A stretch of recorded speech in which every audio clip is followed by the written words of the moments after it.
Hey guys, it's Jonah here and I'm coming at you this time with a homebrew review. Now this is from a really cool guy from Bonehead Brewery. Guy's name is Andrew, so big shout out to you, brother. Yeah, you know who you are.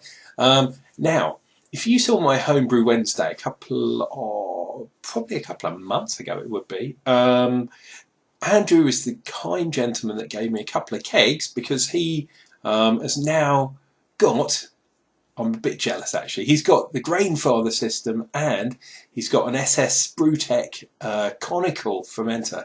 My God, it's an epic setup. So nice setup to you, Andrew, and thanks very much for donating the kegs to me. But we did a little bit of a beer swap, and he gave me one of these Frankenstein, and down here it says larger. Pint of large. If you guys are familiar with the Brentford Triangle, you'll know that a pint of large is actually a good thing.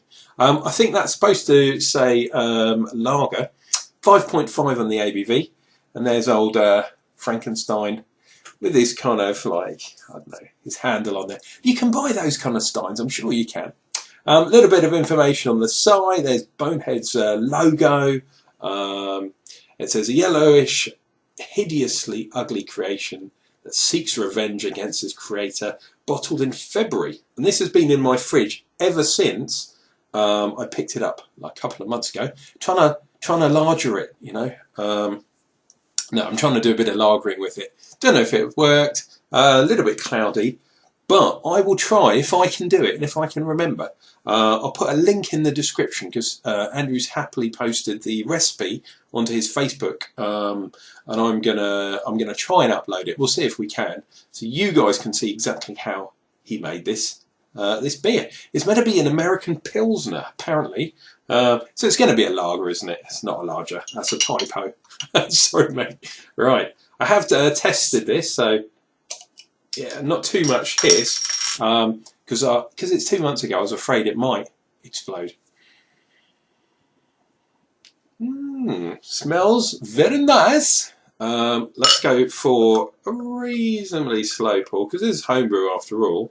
I've got a nice pint pot, and from the look of this bottle, this is going to be much more than a pint, which is always good in my book too. Especially with the home brews and the yeast, it's much of a good idea if you can kind of try and stop some of that yeast from going into your actual brew, keeping an eye on it. Let's kill it there. Get rid of some of those bubbles. Wow, look at that. Can you guys see that carbonation? My goodness, that is proper carbonation for a lager. And look at that, lager head, man. Talking good finger. That's pretty good for a British lager. I know the Germans, they have their massive ice cream heads. For an American one, pretty good. Now, as far as I can work out, we've got a mix of hops in here. We've got Hallertauer, obviously a Continental, a Pilsner malt, hop even. My God, I'm getting confused. I haven't drunken any yet. But it's also got a little bit of Cascade in. Cascade, interesting for a lager choice. And I'm definitely getting that kind of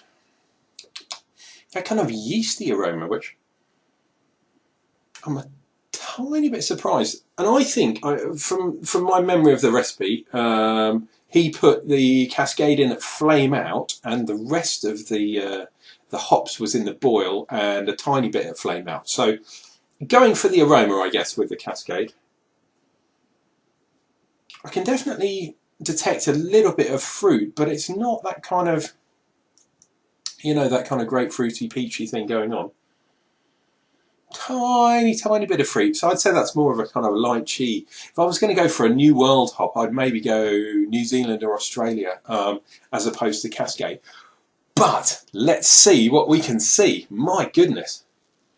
Look at those bubbles. Nice, huge, big, thick bubbles. Obviously because of that literal snowstorm going on in that glass. And that colour, tiny bit hazy, but that's not surprising with so much of a carbonated homebrew. But look at that perfectly golden colour. That is absolutely fantastic, my friend. You've done really well on the malt bill. Let's dive in.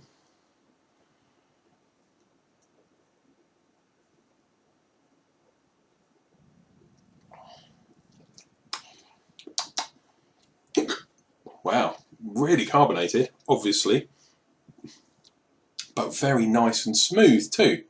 And this is 5.5, I think it said on the ABV. Yeah, 5.5. So, oh, the bubbles, wow, the bubbles are really coming into my throat there. This, maybe it's a result of the lagering process because I've had it in the fridge. That might account for the chill haze as well. So, you know, we got to weigh up all these things. But that's a very, very smooth beer. Definitely, I'd say this was a lager, and especially if it was clear, this is not a pale ale. You can tell it's not a pale ale at all. That said, I'm definitely getting more mouthfeel from the Hallertauer. I can't really detect the Cascade that much.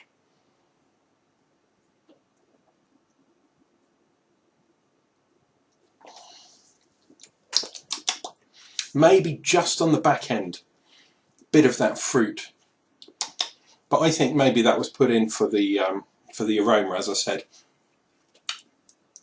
I maybe would go, if that's what you're going for, Andrew. I'd go a little bit more heavy on the flame out addition of the Cascade, just to give it a bit of time. Maybe even put some in the secondary, or put some in, you know, a couple of days after the initial fermentation's kicked off, just to get that aroma kind of vibe, because aroma tends to dissipate, especially if you get quite a vigorous fermentation. But yeah, this is a lovely example of a lager.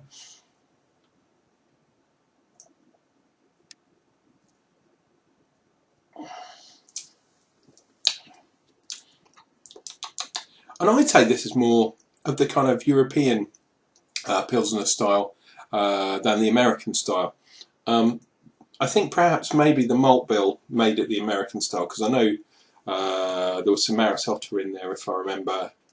I'm pretty sure there was some caramel malt in there as well, if I remember from the recipe. But I think this is a very, very fantastic lager. Well done, mate. That's all I can say, really. So, Frankensteiner by Bonehead Brewery. Fantastic beer.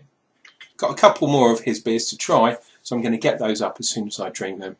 It's good to be back on the homebrew again. Unclejona, the channel, and me as a person have gone through a few weird things and weird situations over the last few months and years.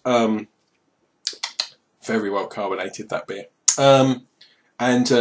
Yeah, thanks for sticking with me, and there'll be a lot more homebrews to follow, as long as the usual, as well as the usual, I should say, homebrew, wrongness, and beer reviews. Guys, take care. Been Unclejona. This has been Bonehead Brewery's beer. Fantastic. We'll see you real soon for some more beer. Cheers and beers, guys.